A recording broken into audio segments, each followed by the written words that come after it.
Good morning friends, இது உங்கள் friends police academy. நம்ம இப்போ என்ன பார்க்க போகிறோம் அப்படின்னா, ஏப்ரல் 17, 2024 புதன்கிழமை இன்னைக்கு கரண்ட் அஃபேர்ஸ் தான் பார்க்க போகிறோம். அதுக்கு முன்னாடி பார்த்தீங்கன்னா நம்ம daily current affairs video upload பண்ணியிருக்கோம். பார்க்காதவங்க பார்த்து நோட்ஸ் எடுத்து வச்சுக்கோங்க. அது மட்டும் இல்லாமல் பார்த்தீங்கன்னா டெய்லி ஈவினிங் 6 மணிக்கு டிஎன்பிசி டிஎன்யூ சர்வீஸ்க்கு தேவையான கிளாஸஸ் வந்து பார்த்தீங்கன்னா ஒரு டாப்பிக்காக வந்து நம்ம டெய்லி ஈவினிங் 6 மணிக்கு வந்து அப்லோட் பண்ணிட்டுருக்கோம். நம்ம சேனலை சப்ஸ்கிரைப் பண்ணுங்கள், சப்போர்ட் பண்ணுங்கள், முடிஞ்சாலும் உங்கள் ஃப்ரெண்ட்ஸ் எல்லாருக்கும் ஷேர் பண்ணுங்கள், பெல் ஐக்கானை கிளிக் பண்ணி வச்சுக்கோங்க. அப்போ தான் பார்த்தீங்கன்னா அந்த டைமுக்கு வந்து பார்த்தீங்கன்னா உங்களுக்கு நோட்டிஃபிகேஷன் வரும், நீங்கள் பார்க்கறதுக்கு உங்களுக்கு ஈஸியாக இருக்கும். கரண்ட் அஃபேர்ஸ் வந்து பார்த்தீங்கன்னா டெய்லியும் பார்த்து நோட்ஸ் எடுத்து வச்சுக்கோங்க. அப்போ தான் மந்த்லி கரண்ட் அஃபேர்ஸ்லாம் படிக்கும்போது உங்களுக்கு ரொம்ப ஈஸியாக இருக்கும். அதுவும் இல்லாமல் நம்ம இந்த கரண்ட் அஃபேர்ஸ் கூடவே சேர்த்து பார்த்தீங்கன்னா இந்த நியூஸ் பேப்பர் பிடிஎஃபையும் வந்து பார்த்தீங்கன்னா நம்ம குரூப்பில் போடுவோம். நம்ம குரூப்போட லிங்க் வந்து டிஸ்கிரிப்ஷனில் கொடுத்துருக்கேன், வேணால் ஜாயின் பண்ணிக்கோங்க. ஃப்ரெண்ட்ஸ் போலீஸ் அகாடமி அப்படிங்கிற டெலிகிராம் சேனலும் வாட்ஸ்அப் சேனலும் இருக்குது. நீங்கள் அதில் எதில் வேணால் ஜாயின் பண்ணிக்கலாம். நம்மளோட பிடிஎஃப்ஸ் வந்து அதில் அப்லோட் ஆயிரும். வாங்க ஃப்ரெண்ட்ஸ், இன்றைக்கி கரண்ட் அஃபேர்ஸ் பார்த்துடலாம். முக்கியமானது, இன்றைக்கி வந்து தமிழகத்தில் வந்து கடந்த ஒரு மாதமாக நடைபெற்ற இந்த மக்களவைத் தேர்தல் பிரச்சாரம் வந்து இன்றைக்கி வந்து ஈவினிங் 6 மணிக்குள்ளே நிறுத்திடணும் அப்படின்னு சொல்லியிருக்காங்க. சரிங்களா? தமிழகத்தில் வந்து மக்களவைத் தேர்தல் வந்து 950 பேர் வந்து போட்டியிடுறாங்க. இதில் வந்து 874 பேர் ஆண்களும் 76 பெண்களும் போட்டியிடுறாங்க. ஓகேங்களா? அடுத்தது, குடிமை பெண், அதாவது யூபிஎஸ்சி நடத்தக்கூடிய ஐஏஎஸ் ஐபிஎஸ் எக்ஸாமில் வந்து பார்த்திங்கன்னா அந்த லாஸ்ட் இயர் எக்ஸாமோட ரிசல்ட் வந்து இன்றைக்கி ரிலீஸ் ஆகிருக்கு. இதில் உத்தரப்பிரதேச மாநிலத்தை லக்னோவை சேர்ந்த ஆதித்யா ஸ்ரீவஸ்தவா அவர் தான் வந்து முதலிடம் பிடிச்சிருக்கிறார். சரிங்களா? இந்திய அளவில். அடுத்து தமிழகத்தைச் சேர்ந்தவர் பார்த்திங்கன்னா 43 பேர் தேர்ச்சி பெற்றிருக்காங்க. அதில் மாநில அளவு சிறப்பு இடங்களை பிடிச்சவங்க யார் அப்படின்னா டி புவனேஷ் ராம், அப்புறம் வந்து எஸ் பிரசாத். இவங்க 2 பேரும் வந்து பார்த்திங்கன்னா தமிழகத்தில் வந்து முதல் இடத்துல இருக்கிறாங்க. சரிங்களா? தமிழக அரசு சார்பில் பார்த்திங்கன்னா குடிமையில் பணி தேர்வுக்கான பிரத்யேகமான பயிற்சி மையம் நடத்தப்பட்டது. அந்த பயிற்சி மையத்திலேருந்து மட்டும் 27 பேர் வந்து தேர்வு செய்யப்பட்டிருக்காங்க அப்படின்னு சொல்லிட்டு அந்த அதிகாரி தெரிவிச்சிருக்கிறாங்க. அடுத்து, முன்றில் இலக்கிய அமைப்பு சார்பில் எழுத்தாளர் மா அரங்கநாதன் இலக்கிய விருது 2024 வந்து வழங்கும் விழா வந்து சென்னையில் நடைபெற்றிருக்கு. இந்நிகழ்வில் வந்து பார்த்திங்கன்னா செம்மொழி தமிழாய்வு மத்திய நிறுவனத்தின் முன்னாள் துணைத் தலைவர், ஓகேங்களா, முனைவர் தே ஞானசுந்தரம், எழுத்தாளர் கூவே பாலசுப்ரமணியன் ஆகியோருக்கு வந்து பார்த்திங்கன்னா மா அரங்கநாதன் இலக்கிய விருது வந்து வழங்க இருக்கிறாங்க. இதில் வந்து நீதிபதி அரங்க மகாதேவன் தான் வழங்கினார். ஓகேங்களா? இது முக்கியமானது தான், இது நோட் பண்ணிக்கோங்க. அடுத்து, வேங்கை வயல் விவகாரம்னா உங்களுக்கு ஆல்ரெடி தெரியும். இது எங்கே இருக்குன்னு மட்டும் தெரிஞ்சுக்கோங்க. சப்போஸ் கேட்கணுன்னா ஊர் பேர் தான் கேட்க முடியும். புதுக்கோட்டை மாவட்டம் அன்னவாசல் ஊராட்சியில் இருக்கிறது தான் வேங்கை வயல் கிராமம். இங்கே வசிக்கிற வந்து பட்டியலின மக்களுக்கான மேல்நிலை குடிநீர் தொட்டில் வந்து பார்த்திங்கன்னா மனித கழிவு கலக்கப்பட்ட விவகாரம் வந்து பெரிய சர்ச்சையை கிளப்பி நிறைய கேஸ் நடந்துட்டுருக்கு. இன்னும் கேஸ் முடியல. சரிங்களா?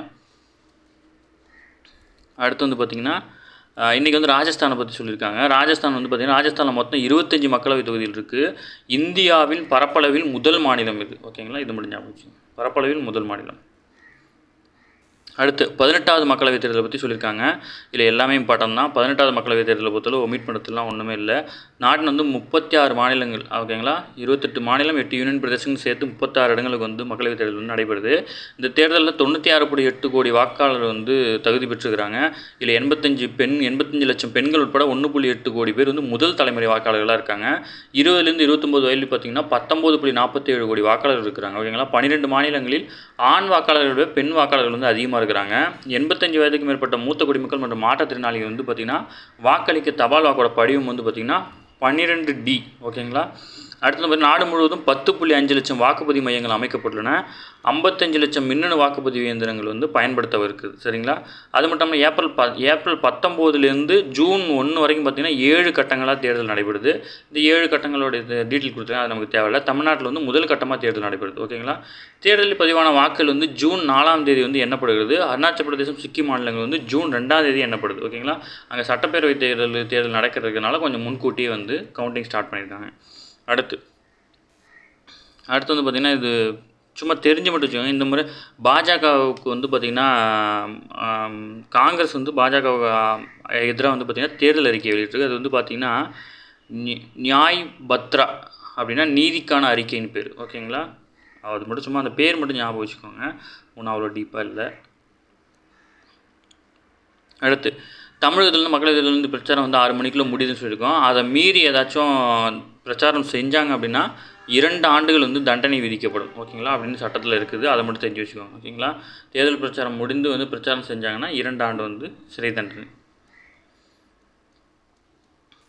அடுத்து, உத்தரப்பிரதேசம் வளர்ச்சியுடன் கேரளத்தை ஒப்பிட்டு பார்க்க வேண்டும். பார்த்திங்கன்னா கேரள முதல்வர் பினராயி விஜயன் சொல்லியிருக்காரு. அவர் என்ன சொல்லியிருக்காரு அப்படின்னா நிதி ஆயோக் அமைப்பில் சுகாதார வளர்ச்சி குறியீட்டிலிருந்து வறுமை குறியீடு வரை அனைத்து மதிப்பீடுகளும் கேரளா முதலிடத்தில் இருக்குது. ஓகேங்களா, சுகாதார வளர்ச்சி குறியீட்டில் முதலிடமும், அடுத்து வந்து பார்த்திங்கன்னா வறுமை குறியீடு பார்த்திங்கன்னா அதுலேயும் முதலிடத்தில் இருக்குது. இன்னும் 2 3 இதில் இருக்குது. இப்போதைக்கு இதில் 2 தான் கொடுத்தாங்க, இதை மட்டும் நோட் பண்ணிக்கலாம்.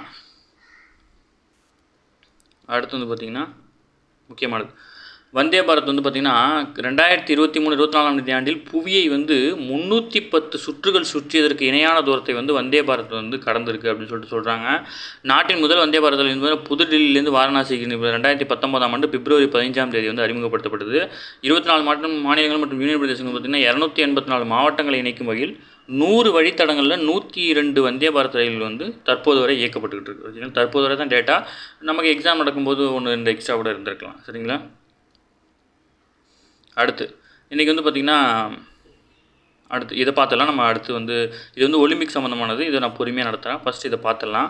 அடுத்து வந்து பார்சிலோனா ஓப்பன் டென்னிஸ் போட்டியில் வந்து பார்த்திங்கன்னா முன்னணி வீரரான ரஷ்யாவின் ஆண்ட்ரோ ரூபலே வந்து பார்த்திங்கன்னா 2வது சுற்றில் தோல்வி சந்திச்சிருக்காரு. அது மட்டும் இல்லாமல் கிர்ஜிஸ்தான் நடைபெற்ற ஆசிய மல்யுத்த சாம்பியன்ஷிப்பில் இந்தியாவின் ரோஹித் தாஹியா இவங்களும் தோல்வி அடைஞ்சிருக்கிறாங்க. ஓகேங்களா, இந்தியா வந்து தோல்வி அடைஞ்சிருக்கு. அடுத்து கேண்டிடேட் செஸ் போட்டியில் வந்து 10வது சுற்றில் வந்து பார்த்திங்கன்னா இந்தியாவின் வைஷாலி வெற்றி பெற்றாங்க. மற்ற இந்திய வீரர்கள்லாம் வந்து ட்ராவில் முடிச்சிருக்காங்க மேட்சை. அடுத்து அதாவது உக்ரைனில் வந்து பார்த்திங்கன்னா கட்டாய இராணுவ பணிக்கான சட்டத்தில் வந்து பார்த்திங்கன்னா அதிபர் செலன்ஸ்கி வந்து பார்த்திங்கன்னா கையெழுத்திட்டுருக்காரு. ஓகேங்களா, அதில் வந்து பார்த்திங்கன்னா இராணுவத்துக்கான கட்டாய இராணுவத்துக்கான பணி வயதையும் குறைச்சிருக்காங்க, 27 25 குறைச்சிருக்காங்க. அடுத்து வந்து பார்த்திங்கன்னா முக்கியமானது ராக்கெட் என்ஜின் இலகுரக கட்டமைப்பு வந்து வெற்றிகரமாக இஸ்ரோ வந்து பரிசோதிச்சிருக்கு.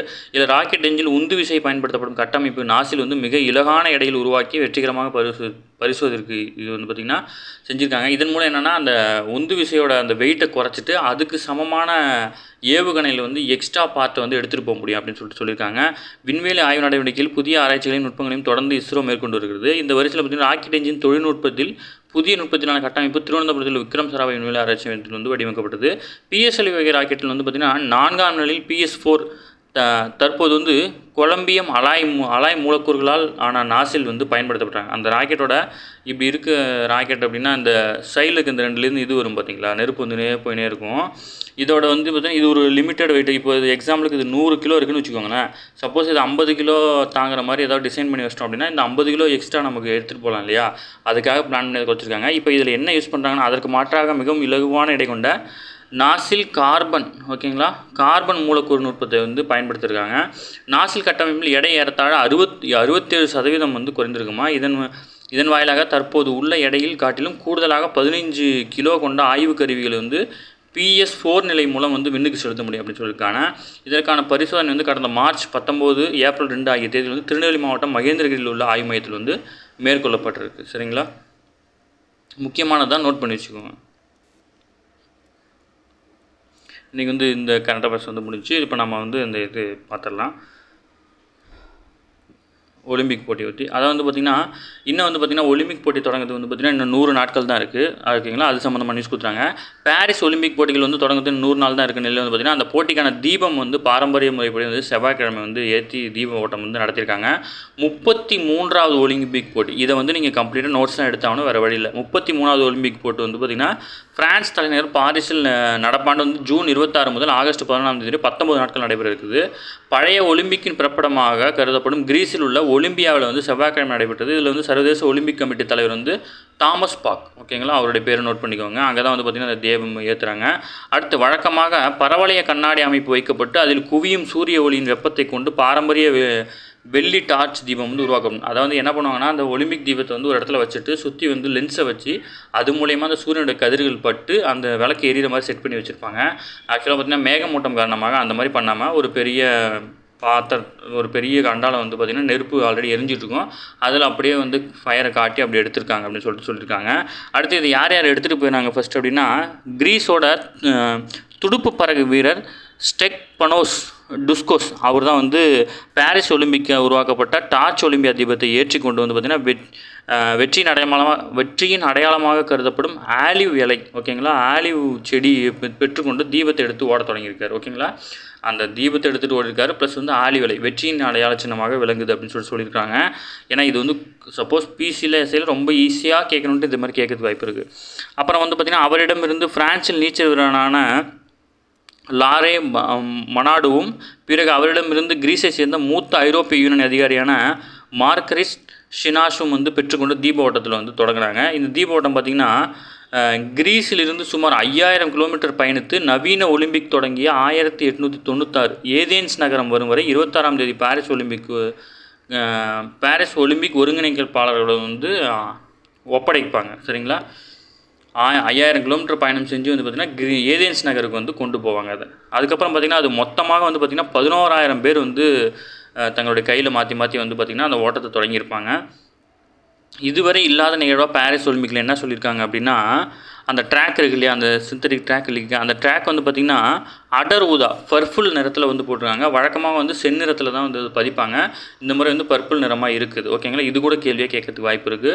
அடுத்து வந்து பார்த்திங்கன்னா பாரிஸ் நாட்டில் வந்து ஒலிம்பிக் வந்து ஜூலை 26 ஆகஸ்ட் 11 முடியும். பாரா ஒலிம்பிக் வந்து பார்த்திங்கன்னா ஆகஸ்ட் 22 செப்டம்பர் 8 வரைக்கும் போட்டிகளை கொண்ட பாரிஸின் வடப்பகுதியில் உள்ள சென்ட் செயிட் டெனிஸ் அப்படின்ற பகுதி வந்து பார்த்திங்கன்னா இருக்கிறதுலே ரொம்ப ஏழ்மையான பகுதி. அதனால் அந்த பகுதியை வந்து வளப்படுத்துறதுக்காக வந்து இந்த பாரிஸ் ஒலிம்பிக் வந்து பயன்படுத்திருக்கிறாங்க.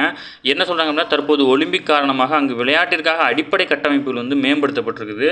போட்டிக்காக ஏற்படுத்துவதற்காக அந்த பகுதியில் வந்து 45000 தன்னார்வலர்கள் வந்து பணியில் ஈடுபடுத்தப்பட்டிருக்காங்க.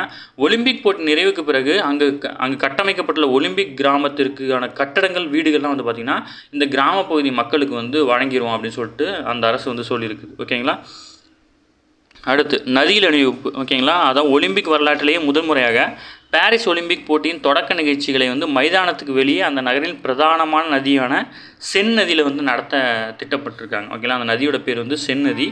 அந்த நதியில் நடத்த இது வந்து முதல் முறை, இதுவும் முதல் முறை. ஓகேங்களா, இது ரெண்டும் முதல் முறைன்றனால ஒரு டைம் இப்போ வாசிக்கோங்க. ஓகேங்களா, பிரான்ஸோட அதிபர் யார் அப்படின்னா இமானுவேல் மேக்ரான், அது முக்கியம். அடுத்து ஒலிம்பிக் டார்ச்.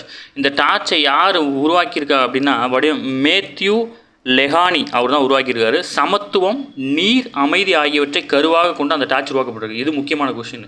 இந்த ஒலிம்பிக் டார்ச் வந்து எதை மையமாக கொண்டு கருவாக வச்சு அமைக்கப்பட்டது அப்படின்னா சமத்துவம், நீர், அமைதி ஆகியவற்றை வந்து கருவாக கொண்டு அந்த டார்ச் வந்து உருவாக்கப்பட்டுள்ளது. தீப ஓட்டத்துக்காக கட்டப்பட்டுள்ளது. ஓகேங்களா, தீப ஓட்டத்துக்காக சுமார் 2000 டார்ச்களை வந்து பிரான்ஸை சேர்ந்த அர்சலர் மிட்ரா நிறுவனம் வந்து தயாரிச்சிருக்கு. ஓகேங்களா, அடுத்து இதுக்கோட செலவு பார்த்திங்கன்னா 81,150 கோடியாக வந்து கணக்கிட்டிருக்காங்க. இது வந்து மற்ற போட்டிகளை விட இது கம்மி தான். இது வந்து மேலும் உயரக்கூடும் அப்படின்னு சொல்லியிருக்காங்க. அடுத்து வந்து பார்த்திங்கன்னா முக்கியமானது, அடுத்து பார்த்திங்கன்னா ஒலிம்பிக் போட்டி வந்து பார்த்திங்கன்னா 3.5 லட்சம் மணி நேரம் வந்து மொத்தமாக தொலைக்காட்சியில் ஒளிபரப்ப இருக்கிறாங்க. 35 ஒலிம்பிக் போட்டியில் வந்து விளையாட்டுகளாகவும் பாரிஸ் 35 வெவ்வேறு இடங்கள் நடைபெறுது. ஓகேங்களா, 35 வெவ்வேறு இடங்களில் பாரிஸில் வந்து அந்த போட்டிகள் வந்து நடைபெற இருக்குது. 10,500 சுமார் வந்து 155 நாடுகளிலிருந்து 10,500க்கும் அதிகமான வீரர் வீராங்கனை வந்து இந்த போட்டியில் வந்து பங்கேற்கிறாங்க. 155 நாடுகள் அப்படின்ற ஞாபகம் வச்சுக்கோங்க. அடுத்து 32 விளையாட்டுகளில் மொத்தமாக 326 பிரிவுகளில் வந்து ஆட்டங்கள் மற்றும் பந்தயங்கள் நடந்தது. 33 விளையாட்டுன்றது வந்து பார்த்திங்கன்னா விளையாட்டோட எண்ணிக்கை. 329ங்கிறது வந்து அதுக்கு சில குறிப்பிட்ட நிபந்தனை இருக்கும். இப்போ நீங்கள் வந்து ஓட்டப்பந்தயம் அப்படின்றது வந்து பார்த்திங்கன்னா விளையாட்டு. ஓகேங்களா, ஓட்டப்பந்தயத்தில் வந்து பார்த்திங்கன்னா 400 மீட்ரு, 100 மீட்ரு, 200 மீட்ரு, 1000 மீட்ருன்னு இருக்கும் இல்லையா, இதெல்லாம் வந்து அதனுடைய பிரிவுகள். அந்த மாதிரி வந்து 32 விளையாட்டில் 329 பிரிவுகள் வந்து நடக்க இருக்குது. அடுத்து வந்து பார்த்திங்கன்னா உலகெங்கிலும் இருந்து அங்கீகரிக்கப்பட்ட 20,000 செய்தியாளர்கள் வந்து பிரான்ஸ் வர இருக்கிறாங்க. அடுத்து வந்து போட்டியாளர்கள், ஒருங்கிணைப்பாளர்கள் என அனைவரும் வந்து தங்கியிருக்க ஒலிம்பிக் கிராமத்தில் வந்து நாளொன்றுக்கு 6 லட்சத்துக்கும் அதிகமான எண்ணிக்கையில் வந்து உணவுகள் வந்து விநியோகிக்கப்பட இருக்குது. சரிங்களா, அவ்வளோதான் ஃப்ரெண்ட்ஸ். இன்றைக்கி இந்த ஒலிம்பிக் சம்மந்தமானது கண்டிப்பாக 100% வந்து நீங்கள் மனப்பாடம் பண்ணியிருக்கணும்.